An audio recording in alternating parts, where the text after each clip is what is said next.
രാവിലത്തെ അടുക്കളപ്പണി എല്ലാം കഴിഞ്ഞ് കുട്ടികളെ രണ്ടുപേരെയും പറഞ്ഞയച്ച് സമാധാനമായിട്ടിരിക്കുന്ന സമയത്താണ് നേട്ടന് പണിയില്ല എന്നും പറഞ്ഞിട്ട് തിരിച്ച് വന്നത്. അപ്പോൾ 1 കിലോ മീനുമായിട്ടാണ് വന്നത്.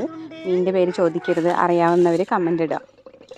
അതെല്ലാം കൂടെ അമ്മിയിലിട്ട് അരച്ചെടുത്ത് സെറ്റാക്കി. കുറച്ച് കളറിന് വേണ്ടിയിട്ട് കാശ്മീരി ചില്ലി പൗഡർ എടുക്കുന്നുണ്ട്. കാശ്മീരി ചില്ലി പൗഡറിൻ്റെ കൂടെ മഞ്ഞൾപ്പൊടിയും മിക്സ് ചെയ്തിട്ടുണ്ട്. അതെല്ലാം കൂടെ ചേർത്ത് മസാല സെറ്റാക്കി നമ്മുടെ വൃത്തിയാക്കി വെച്ചിട്ടുള്ള മീനിലേക്കാണ്ട് തിരുമ്പി പിടിപ്പിക്കുക. കുറച്ച് നേരം റസ്റ്റ് ചെയ്യാൻ വെക്കണം. അത് നല്ല വെളിച്ചെണ്ണയിൽ കറിവേപ്പില ഇട്ടിട്ട് പൊരിച്ചെടുക്കുക. ഒരു ഭംഗിക്ക് വേണ്ടിയിട്ട് അമ്മിയിൽ നമ്മുടെ മൺചട്ടി വെച്ചിട്ട് അതിൽ വാഴയിലയും വെച്ചിട്ട് മീൻ വറുത്തതെല്ലാം കൂടി വെച്ചിരിക്കുകയാണ്. നല്ല ക്രിസ്പി ആയിട്ട് പൊരിച്ചെടുത്തിട്ടുണ്ട്. അതുകൂടെ കുറച്ച് നമ്മുടെ അടിപൊളി ചോറും കിഴങ്ങാക്കറിയും മീനും കൂട്ടിയിട്ട് ഒരു പിടി പിടിക്കാം. അപ്പം അത്രയേ ഉള്ളൂ.